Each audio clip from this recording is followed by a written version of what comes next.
Shalom bien-aimés, shalom la famille, bienvenue à notre temps de méditation de ce matin. Je suis Mélène Babila, donc j'ai été mandatée pour apporter la méditation ce matin. Mais avant de commencer, bien-aimés, prenons le temps d'apprécier ce que Dieu fait dans nos vies, de rendre grâce, car être debout ce matin, ce n'est pas un acquis du tout. C'est une grâce, c'est la grâce de Dieu. Alors nous allons prendre le temps de dire Seigneur merci. Merci pour le souffle de vie qui est un cadeau. Père, nous te sommes reconnaissants, nous te disons merci pour le don de la vie. Oui, nous ne sommes pas inconscients, nous savons que si nous sommes là, c'est par ta grâce. Alors, quelle que soit la manière dont nous avons passé la nuit, quels que soient les jours qui sont passés, nous croyons que tu renouvelles chaque chose, que ce matin, tu as renouvelé tes bontés, tu as renouvelé tes grâces, tu as renouvelé ta confiance en nous. Voilà pourquoi nous te disons merci. Merci pour la vie, merci pour l'espérance, merci pour la foi. Béni sois-tu Seigneur, pour la grâce que tu nous accordes de nous retrouver encore ce matin à tes pieds pour recevoir ta parole. Béni sois-tu, Père. Merci pour ta fidélité, ton amour, tes bontés, tes grâces, pour tout ce que tu fais dans nos vies, Seigneur. Ta main, Seigneur, qui prend soin, qui nous garde, qui nous préserve du danger, Père. Reçois toute la gloire. Merci pour ce moment, merci pour ta parole, merci pour tout ce que tu vas encore faire en cette journée, dans nos vies, dans nos familles. Que toute la gloire te revienne, Père, au nom de Jésus. Amen. Je vous souhaite une fois de plus les bienvenus à notre temps de méditation. Je suis vraiment dans la joie de vous retrouver encore ce matin autour de la parole de Dieu. Nous allons prendre notre passage d'introduction qui se trouve dans 1 Corinthiens au chapitre 2, verset 9. Mais comme il est écrit, ce sont des choses que l'œil n'a point vues, que l'oreille n'a point entendues et qui ne sont point montées au cœur de l'homme. Des choses que Dieu a préparées pour ceux qui l'aiment. Bien-aimé, est-ce que tu peux te localiser dans cette parole en disant les choses que Dieu a préparées pour moi? Est-ce que tu te retrouves dans cette parole? Parce que malheureusement, le constat aujourd'hui, plusieurs chrétiens sont avec Dieu, sont dans une relation d'intérêt avec Dieu.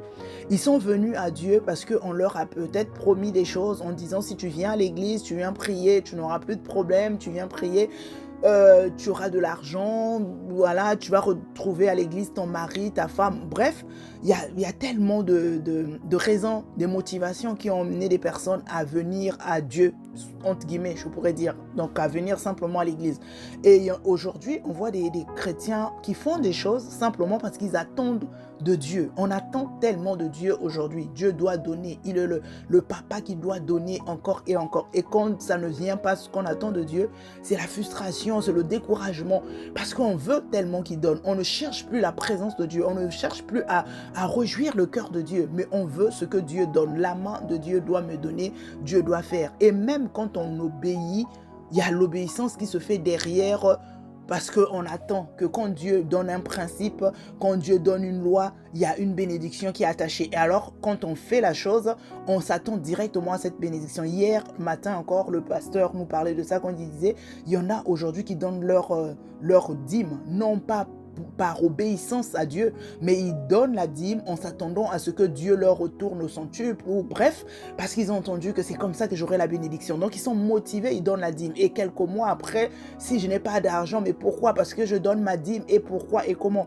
Parce que derrière, il y a des intérêts. On ne fait plus les choses pour Dieu. On n'obéit plus à Dieu simplement de manière désintéressée. Parce qu'on veut plaire à Dieu. Parce que en réalité, si on doit vivre la vie de Dieu, c'est pas parce qu'on attend quelque chose de Dieu, mais simplement par obéissance. En tant qu'enfant de Dieu, nous avons besoin de lui faire plaisir, de réjouir son cœur. Là, il parle, il révèle ce secret. Il a préparé des choses pour ceux qui l'aiment. Ceux qui l'aiment. Ceux qui l'aiment, c'est ceux-là qui l'aiment véritablement.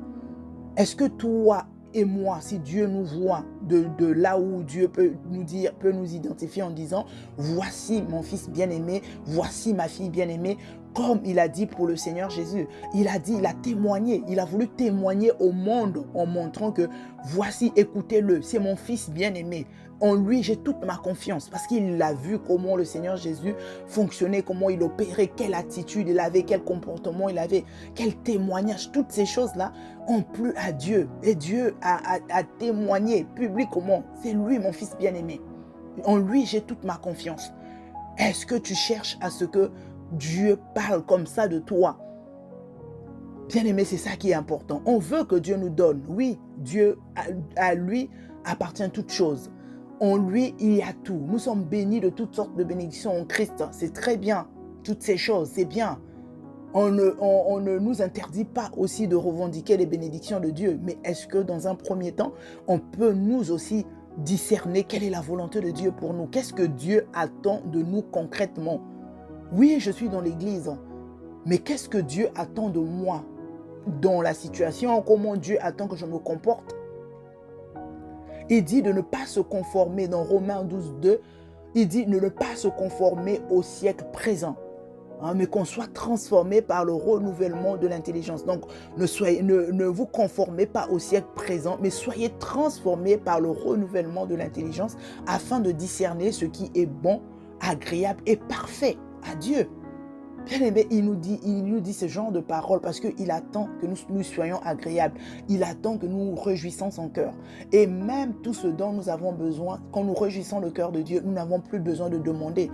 Nous n'avons même pas besoin de nous lamenter, de quémander en disant quand est-ce qu'il va me donner. Bien aimé, quand tu es l'enfant de la maison, tu ne peux pas être une personne qui va demander. Tu te sers. Quand tu arrives dans une maison, tu es encore invité, étranger, tu rentres dans une maison, même s'il y a tout dans le frigo, tu ne vas pas te permettre d'aller te servir comme les enfants de la maison. Mais les enfants de la maison, eux, il y a du jus. L'enfant de la maison a soif, il se sert du jus. Il n'a pas besoin de demander la permission. Est-ce que je dois prendre du jus? Non, il est chez lui. Donc, il se sert, il est tranquille. C'est la même chose pour nous. Tu es enfant de Dieu, tu aimes Dieu, tu es dans la présence de Dieu. Il n'y a pas de raison que tu sois en train de quémander, en train d'être comme si tu étais un étranger dans la présence, dans la maison de ton Père. Non, tu ne peux pas. C'est quand tu te déconnectes de Dieu que tu perds tous ces avantages. Mais comment tu te déconnectes de Dieu? Je ne parle pas de ceux qui sont partis de l'église, ceux qui sont dans l'église. Dans l'église, toi, tu es en mode Dieu doit me donner. Tu ne prends pas le temps de développer cette relation de père de fille à père ou de fille à père ou de fils à père, pardon. Tu ne prends pas ce temps de développer cette relation avec Dieu. Tu ne sais pas ce qui est bon pour Dieu, ce qui lui est agréable, ce qui est parfait. Tu ne sais pas. Tu es une personne qui vit une relation avec Dieu comme une relation professionnelle. Quand on a une relation professionnelle avec quelqu'un, notre intérêt commun, c'est notre travail. On se retrouve au travail, on peut être très proche, on est tout le temps ensemble, mais au travail. Mais une fois le travail terminé, chacun rentre chez lui, il n'y a plus rien. On ne partage rien de plus que le travail. Pareil avec nos responsables, avec nos patrons, bref, quand tu sais que je fais mon travail, à la fin, j'attends quoi? Mon chèque, j'attends ma paye. C'est comme ça qu'on fonctionne avec nos responsables. Donc, il n'y a aucun intérêt, je sais pas, des fois, il n'y a même pas d'attachement ou d'amour. Bref, on est là parce qu'on est là pour bosser. Moi, je fais mon travail, toi, tu me payes. Bien aimé, et malheureusement, il y a des chrétiens qui ont cette relation avec Dieu, qui se limitent à cette relation avec Dieu. Ils ne cherchent pas à aller plus loin. Ils sont dans l'église, ils se disent, moi, je vais servir. On m'a dit, je sers, et je sers, Dieu doit me donner. Et si je ne fais pas attention à comment je me comporte, je suis totalement dans la désobéissance, malheureusement, je ne jouis pas, je ne possède pas l'héritage qui m'est dévolu, je vais en vouloir à Dieu en disant, mais oui, on m'avait dit qu'il allait me donner. Est-ce que, bien aimé, tu prends le temps de t'examiner, tu prends le temps de te regarder en disant, est-ce que je suis parmi de ceux-là que Dieu peut dire, j'ai préparé des choses pour ceux qui m'aiment? Il le dit encore, comme il dit que vous vous levez le matin, vous vous tracassez, vous en vain. Mais moi, je donne ce que vous allez chercher avec votre dur labeur à ceux qui m'aiment dans leur sommeil. Ceux-là, c'est bien-aimé. Il dit, pour mes bien-aimés, je leur donne dans leur sommeil. Est-ce que tu es la personne qui réjouit le cœur de Dieu, bien-aimé, que Dieu peut te donner même ce que les autres vont trimer pour avoir? Dieu te donne ça parce que quoi? Tu es son bien-aimé. Il appelle bien-aimé. Ah, mes bien-aimés. Ah, mes bien-aimés, ce n'est pas parce que Dieu est injuste, il fait de l'injustice parmi ses enfants. Non, Dieu voit le cœur, Dieu voit le comportement, Dieu voit le caractère. On le voit dans 1 Timothée 4, 12. Que personne ne méprise ta jeunesse, mais sois un modèle pour les fidèles, en parole, en conduite, en charité, en foi, en pureté. Bien-aimé, Dieu attend aussi des choses de toi. Là, on parle de mépris, une personne ne méprise ta jeunesse, mais ça peut être un adulte. Mais le plus important qui nous concerne ici dans ce passage, c'est la partie sois un modèle en parole, en conduite, en charité, donc en amour, en foi, en pureté. Est-ce que tu es un modèle? Parce que c'est quand tu es un modèle que tu réjouis le cœur de Dieu. Et quand tu réjouis le cœur de Dieu, bien-aimé, je t'assure que tu n'as même pas besoin de demander. Dieu te donne même pendant ton sommeil. Dieu te révèle les choses cachées, ce que les oreilles n'ont même pas encore entendu, tes oreilles n'ont pas encore entendu, tes yeux n'ont pas vu. Mais il a préparé des choses pour qui? Pour ceux qui l'aiment, comme on a vu dans notre passage d'introduction. Il y a des secrets que Dieu te révèle, il y a des révélations que tu reçois de Dieu, ou quand tu vas faire quelque chose parce que tu as été simplement inspiré par Dieu. Toi, tu commences une affaire, ou nombreux le font, mais toi, tu commences, tu démarres, ça marche tout de suite. Mais simplement parce que Dieu te l'a révélé. Mais il y a des choses qui sont préparées, qui sont gardées pour ceux qui l'aiment. Toi, tu es dans l'église, tu veux revendiquer les bénédictions de Dieu. Tu veux revendiquer ce que Dieu donne à ceux qui l'aiment. Mais tu ne fais pas partie de ceux-là qui aiment Dieu. Pour toi, Dieu, il doit me donner l'intérêt. C'est une relation d'intérêt. Je veux qu'il me donne. Ça fait tant d'années, j'attends. Je n'ai pas encore d'enfant, je n'ai pas encore de mari, je n'ai pas encore de maison, je n'ai pas encore de voiture, je n'ai pas encore... Il y a toujours et toujours. C'est comme si Dieu est là pour simplement te donner les biens matériels. Bien aimé, ces biens matériels, ce n'est pas interdit. C'est vrai, voilà, c'est de ton droit, oui. Mais c'est quoi la priorité? Qu'est-ce que Dieu attend? Est-ce que tu t'es aussi posé la question de savoir comment je vais faire pour réjouir le cœur de Dieu? Ce n'est pas en mode l'armée, oui, on m'a dit tel principe, je le fais parce que je suis en train de vivre une vie, j'allais dire coincée. Non, mais simplement, je prends plaisir à faire plaisir à mon Père. Oui, c'est un plaisir pour moi. Je vis la vie de Dieu pour faire plaisir au Père. Je marche dans l'intégrité, je marche dans la consécration, je marche dans la sainteté, je marche dans la vérité, dans toutes ces choses-là, dans la voie de Dieu. Ce n'est pas parce que je veux quelque chose de Dieu, parce que j'attends quelque chose de Dieu, non, parce que c'est ma vie normale, parce que je sais ce que mon Père attend de moi. Alors je vis cela normalement. Et ce que j'attends, je n'aurai pas besoin d'aller chercher, de trimer, mais Dieu va me les donner. C'est à ma disposition. Ce qui est au Père est à toi. Bien-aimé, nous l'avons vu avec le fils prodigue, quand il s'est éloigné de son père dans la Bible. Pour ceux qui connaissent l'histoire, il a demandé sa part d'héritage, il est parti, il a dilapidé tout ce que son père lui avait donné, il se retrouvait dans la galère, malgré qu'il était enfant de riches. Il s'est retrouvé dans la galère. C'est quand il retourne chez son père qu'il a commencé à réjouir encore des bienfaits de son père. Alors tu peux être dans l'église, mais être totalement déconnecté de Dieu. Totalement déconnecté. Oui, parce que toi, tu fonctionnes selon toi. Tu te conformes au siècle présent. Tu fais comme les gens dans le monde. Pourtant, on sait le dire. On sait dire que non, c'est la vie du monde. Mais toi, tu es dans l'église, mais tu vis la vie du monde. Au milieu de chrétiens, tu fais comme tout le monde. Mais Dieu sait. Il voit ton cœur, c'est le plus important. Alors là, tu as beau dire, je veux ça. On va pas comme souvent, comment est-ce qu'on peut dire, on va pas braquer, on nous dit notre pasteur, on braque pas j'allais dire, les biens des enfants de Dieu, ou on force pas les choses. Non, on doit simplement être l'enfant de Dieu. L'enfant de Dieu, c'est celui-là qui marche dans l'obéissance. L'enfant de Dieu, c'est celui qui connaît la volonté de son Père, qui sait ce que son Père attend de lui. Et cet enfant de Dieu jouit des bienfaits de son Père, possède l'héritage, se réjouit de tout ce que son Père, tout ce qui appartient à son Père, naturellement.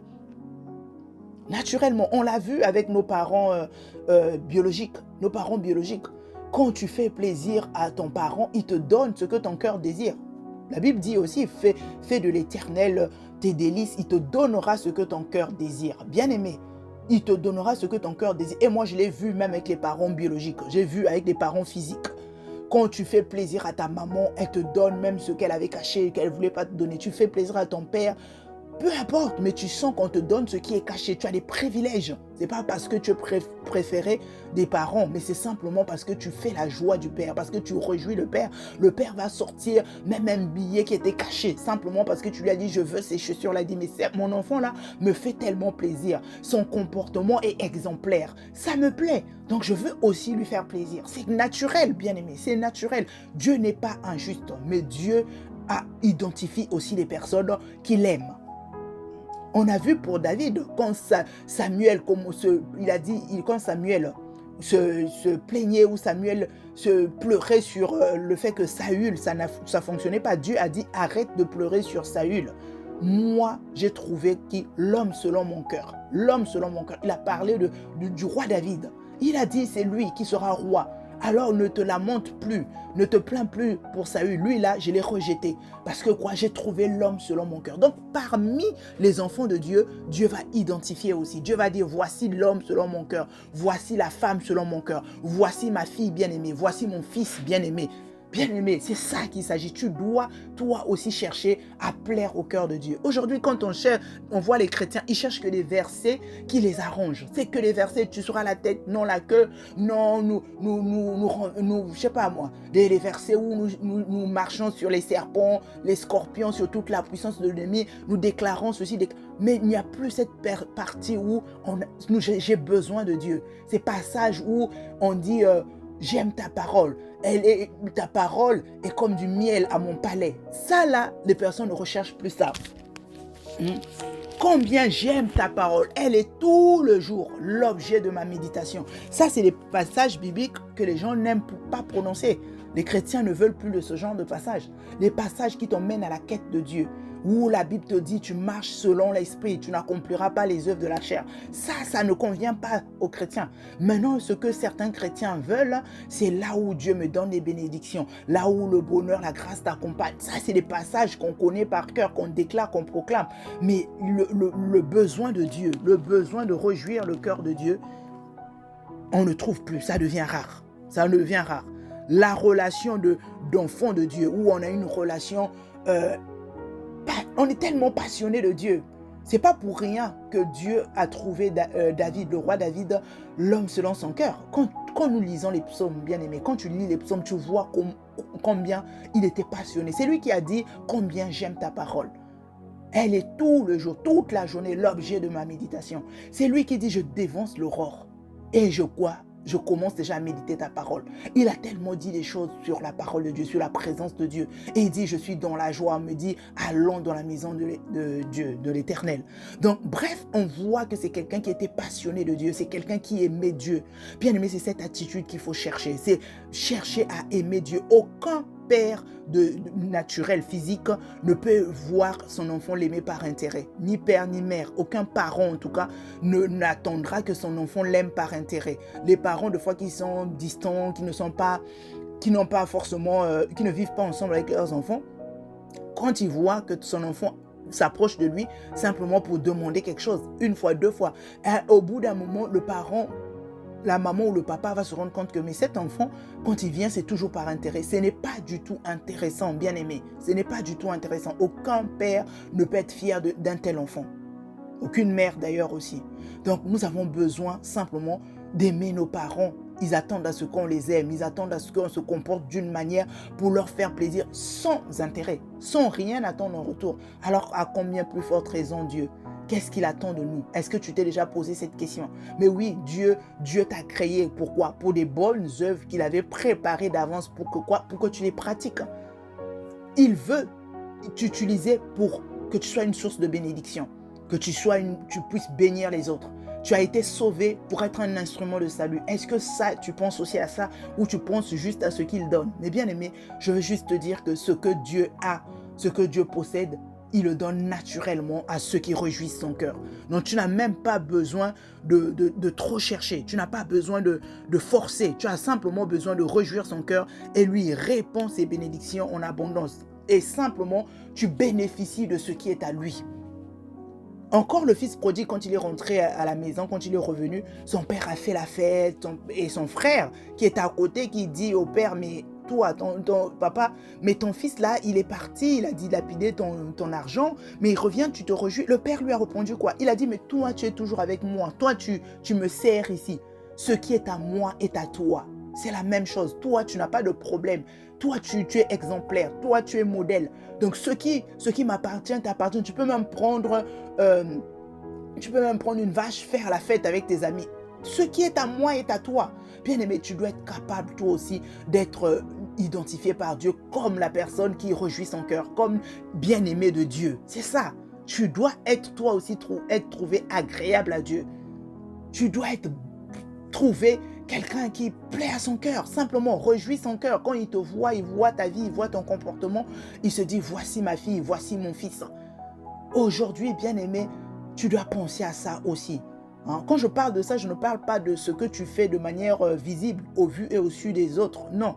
Mais même dans ton secret, là où Dieu regarde au cœur, est-ce que Dieu, en regardant ton cœur, peut se réjouir en disant, voici quelqu'un modèle, un modèle en foi, la personne qui communique la foi, la personne que je peux utiliser pour me faire connaître, celle-là qui a un bon témoignage, qui est véritablement, qui est en train d'éclairer, lumière du monde, qui joue son rôle. Non pas une lumière éteinte au milieu de l'obscurité, non, mais cette lumière qui éclaire les autres, qui éclaire le monde, qui emmène des personnes à venir au Seigneur, qui donne envie aux autres en disant « Waouh, quand je te vois, ton témoignage, je te vois, comment tu es un modèle pour nous, en amour. On voit comment tu manifestes l'amour malgré ce que tu peux subir. On voit comment tu fais, bien-aimé. » Après tout ça, tu te dis « Mais oui, je dois être comme ça. » Mais comment? Parce qu'aujourd'hui, je veux réjouir le cœur de Dieu. C'est l'objectif, c'est le but. Parce que je sais que quand je réjouis le cœur de Dieu, tout ce que est à Dieu est à moi. Je me réjouis aussi de ce qui appartient à Dieu, sans même que je demande. Maintenant, est-ce que je prends le temps de chercher à connaître Dieu? Parce que pour pouvoir réjouir le cœur d'une personne bien-aimée, tu dois connaître la personne. Aujourd'hui, nous voyons par amour, nous sommes prêts à faire tellement de sacrifices pour la personne qu'on aime. Même si on n'aimait pas une chose, mais puisque la personne qu'on aime ça, tu n'aimes pas les jupes, tu n'aimes pas les robes, mais quand ton mari te dit « Ouais, j'aime bien te voir en jupe ou en robe », bien aimé, tu vas mettre la jupe, tu vas mettre la robe, simplement parce que tu veux lui faire plaisir. Quand tu aimes ton père, même si tu as envie je sais pas, faire n'importe quoi, mais tu sais que par amour pour ton père, quand il apprendra, ça va lui faire mal au cœur. Donc tu es exemplaire, parce qu'on dit c'est la fille de. Bien aimé, ton père, ta mère, peu importe, mais un parent à qui tu veux faire plaisir, même mes parents adoptifs, je veux lui faire plaisir, je veux me comporter d'une manière. Il aime bien me voir manger les légumes. Des fois, je m'efforce à manger des légumes parce que quoi? Je veux lui faire plaisir. Il y a tellement de sacrifices qu'on sait faire par amour. Mais bien aimé, tu ne peux pas apprendre à connaître la volonté d'une personne, à connaître la pensée d'une personne si tu ne prends pas du temps dans la présence de la personne. Et c'est pareil, tu ne peux pas réjouir le cœur de Dieu si tu ne sais pas ce que Dieu attend de toi. Pour être ce modèle, pour être ce bien-aimé, tu as besoin de connaître Dieu au travers sa parole, connaître sa pensée, ce que Dieu attend, ce qui est bon, ce qui est agréable, ce qui est parfait se trouve dans la parole de Dieu. Toute la volonté de Dieu est dans sa parole. Alors pour être agréable à Dieu, bien-aimé, tu dois prendre le temps dans la présence de Dieu. Tu dois prendre le temps à l'écouter, méditer sa parole, la méditation constante de sa parole, jusqu'à ce que sa parole devienne ton mode de vie. C'est le mode de vie à la lumière de la parole de Dieu qui t'emmène à réjouir le cœur de Dieu, donc à posséder, à jouir de tout ce qui appartient à Dieu. Mais tu ne peux pas réjouir le cœur de Dieu si tu ne connais pas sa volonté, si tu ne sais pas ce qu'il attend de toi. Il dit lui-même que mon peuple périt parce qu'il manque de connaissance. Bien-aimé, le manque de connaissance emmène les chrétiens de fois à faire n'importe quoi. Il y a certains chrétiens qui pensent bien faire. Ils sont sincères. Ils se disent, mais je fais ce qu'on me demande de faire. Mais dans ça, est-ce que tu as discerné la volonté de Dieu? La volonté de Dieu, tu ne peux pas la connaître. Va chercher la volonté de Dieu dans la parole de Dieu. Tu dois connaître la volonté de Dieu, ce qui lui est bon, ce qui lui est agréable. C'est ça, ce qu'il attend de toi. Moi, j'ai déjà entendu les chrétiens me dire, mais oui, moi, on m'a dit de faire ça, j'ai fait ceci, j'ai fait ceci, j'ai fait cela. Mais non, quand tu vois, c'est loin de la pensée de Dieu. C'est ce qu'on t'a dit, oui, mais qui te l'a dit? Est-ce que tu sais que Dieu ne parle que sur la base de sa parole? Est-ce que tu sais que Dieu ne communique pas quelque chose qui contredit sa parole? On te l'a dit sous couvert d'une prophétie. Mais est-ce que tu connais la pensée de Dieu? Mais ne connaissant pas la pensée de Dieu, méconnaissance, tu fonctionnes comme ça et tu te retrouves désolé, tu te retrouves ne pas avoir ce que, entre guillemets, on t'avait promis d'avoir si tu faisais ce qu'on te demandait de faire. Bien aimé, l'ignorance a tellement fait perdre les chrétiens. Aujourd'hui, tu ne peux plus être un chrétien dans l'église, juste attendre ce que Dieu donne. Non. Cherche à être la personne qui plaît à Dieu. Cherche à être la personne qui réjouit le cœur de Dieu. Tu n'auras plus besoin de demander. Tu seras ce bien-aimé dans ton sommeil. Dieu te donne des choses. Dieu te révèle des choses que même personne n'a déjà dont personne n'a jamais parlé. C'est possible. Va dans la présence de Dieu, médite la parole de Dieu. Ne cherche plus les versets, ne choisis plus les versets qui parlent que de bénédiction, mais va chercher les versets qui t'emmènent à t'approcher de Dieu. Chaque jour, médite, prends plaisir à méditer la parole de Dieu, que ça soit véritablement un plaisir, que ce ne soit plus une contrainte, mais change de manière de fonctionner. Quand tu commences, même si au début ce n'est pas facile, bien aimé, encore et encore, on ne nous dira jamais assez. Le secret se trouve dans la parole de Dieu. Tout est disponible dans la parole de Dieu. Tu as besoin de la parole de Dieu. Tu as besoin de connaître Dieu dans sa parole afin de vivre selon sa volonté, bien aimé. Tu ne peux pas vivre selon la volonté de Dieu si tu ne connais pas Dieu. Alors retournons à l'essentiel, méditation constante de la parole de Dieu. Comme ça, quand tu vas marcher, le mode de vie change. La parole se dilue en toi. Tu commences à vivre la vie de Dieu sans contrainte. Quand on parle de marcher selon l'esprit, ce n'est plus selon tes émotions, ce n'est plus selon ta manière de fonctionner. Oui, tu as vécu à ta manière, mais tu as vu que ça n'a pas fonctionné. Tu es là en train de trimer malgré le fait que tu proclames et déclares que tu es enfant de Dieu. Bien aimé, à un moment donné, il faut être la personne qui réjouit le cœur de Dieu. Il faut te trouver le bien-aimé et trouver le bien-aimé de Dieu. Nous avons besoin de ça. Dieu est bon, oui, il est bon. Mais il y a des faveurs qui sont réservées à ceux qui l'aiment. Les faveurs qu'il déverse à ceux qui l'aiment. C'est bien aimé. C'est bien aimé. Alors cherchons à être les bien-aimés de Dieu. Cherchons à réjouir véritablement le cœur de notre papa. Comme nous l'avons fait pour nos parents, nous l'avons fait pour ceux qu'on aime. Nous aussi, on veut vraiment faire pour Dieu. Non pas parce qu'on attend quelque chose qui nous donne quelque chose. Non, simplement parce qu'on l'aime. On veut lui faire plaisir. Par notre attitude, par notre comportement, par notre manière de fonctionner, intègre, fidèle, correcte dans ce que nous faisons, en disant la vérité, en marchant dans la sainteté, mais véritablement vivre une vie qui plaît à Dieu. Quand il voit, il dit, voici ma fille, voici mon fils. Puis à un moment donné, on doit se fatiguer de se dire chrétien et ne pas vivre la vie de Dieu. Vivre selon la parole de Dieu, à la lumière de la parole de Dieu. On doit se dire non, stop, maintenant, je veux faire les choses comme il se doit, mais sans forcer, simplement parce que la parole de Dieu prend place à l'intérieur de toi et tu prends plaisir à l'écouter, à méditer encore et encore. Tu verras que cette parole, elle prend place à l'intérieur de toi et elle devient ta vie. Nous avons vu quand le Seigneur Jésus a visité Marthe et Marie chez eux. Marthe était en train de vraiment se tracasser, se casser en 10 pour préparer le repas du Seigneur. Et sa sœur Marie, elle était assise au pied du Maître, au pied du Seigneur, en train de l'écouter, de boire la parole, de manger la parole. Et Marthe qui vient se plaindre en disant, mais Seigneur, mais dis à ma sœur de venir m'aider. Moi, je suis en train de faire ça. Je travaille, je fais... Mais quelle était la réponse pour ceux qui lisent la Bible? Quelle était la réponse du Seigneur Jésus? Le Seigneur a dit, Marthe, Marthe, tu t'occupes de beaucoup de choses. Beaucoup de choses. Une seule chose est nécessaire. C'est quoi? Marie a choisi la bonne part. Marie a fait le bon choix. Là, dans ma présence, elle mange ma parole, elle boit ma parole. Cette parole va simplement se diluer en elle. Elle va rentrer à l'intérieur d'elle. Elle va s'asseoir en elle.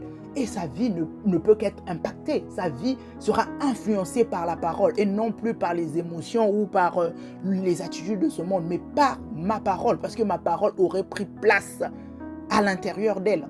C'est cette manière. Alors toi aussi, prends la parole de Dieu et bombarde-toi de la parole. Passe du temps dans la parole de Dieu. Et tu verras cette parole se diluer en toi. Et la vie de Dieu ne sera plus une contrainte. Mais ça serait un plaisir et ça serait naturel, un mode de vie pour toi. Et c'est de cette manière que tu réjouiras le cœur du Père. Et tu pourras jouir naturellement de ce qui appartient au Père. Les choses qu'il a préparées d'avance, toi aussi tu peux être la personne à qui il révèle ces choses au nom de Jésus. Amen. Nous allons rendre grâce à Dieu encore pour la révélation de sa parole.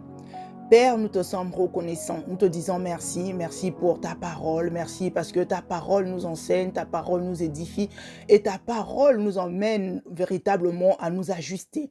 Oui, hier, nous avons cru que tu es le papa qui doit tout nous donner. Nous avons été des enfants capricieux, des enfants exigeants. Et quand tu ne donnais pas, nous étions dans la frustration, des fois en train de bouder. Mais maintenant, nous comprenons que tu attends aussi de nous d'être des modèles, d'être des exemples, d'être des personnes qui vont faire plaisir à ton cœur. Alors nous désirons une seule chose, papa, c'est d'être trouvés parmi tes bien-aimés. Que pour nous, Seigneur, que tu témoignes que nous sommes tes enfants bien-aimés, que nous sommes tes filles et tes fils bien-aimés en qui tu peux mettre toute ta confiance. Ceux-là que tu peux utiliser comme instrument de salut, comme source de bénédiction, comme lumière qui va éclairer. Seigneur, nous voulons véritablement marcher selon toi, en intégrité, dans ta parole, marcher à la lumière de ta parole. Nous refusons de fonctionner comme les personnes de ce monde, de nous conformer au siècle présent, mais nous voulons véritablement manifester le changement, la nouvelle manière de fonctionner. Voilà pourquoi nous prenons, Seigneur, plaisir à méditer de manière constante ta parole, que ta parole puisse être à l'intérieur, que ta parole nous habite, afin que notre fonctionnement soit dicté par ta parole, afin que notre manière de fonctionner soit à la lumière de ta parole, que nous marchons selon ta parole pour t'être agréable, pour réjouir ton cœur au nom de Jésus.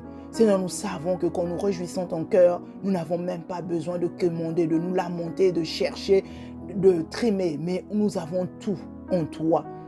Merci pour tout ce que tu fais, Père, pour ce temps, pour ta parole qui libère plus d'une personne encore ce matin. Merci pour cette journée que tu nous as donnée. Nous nous réjouissons d'avance car nous croyons que cette journée sera véritablement une journée de joie, d'excellentes nouvelles. Béni sois-tu, Seigneur, pour ta paix, ta joie qui nous accompagne tout au long de cette journée. Merci pour tes faveurs, tes bénédictions et pour tout ce que tu fais pour nous. Que toute la gloire, Père, te revienne au nom de Jésus. Amen. Je vous souhaite une excellente journée. Shalom, shalom.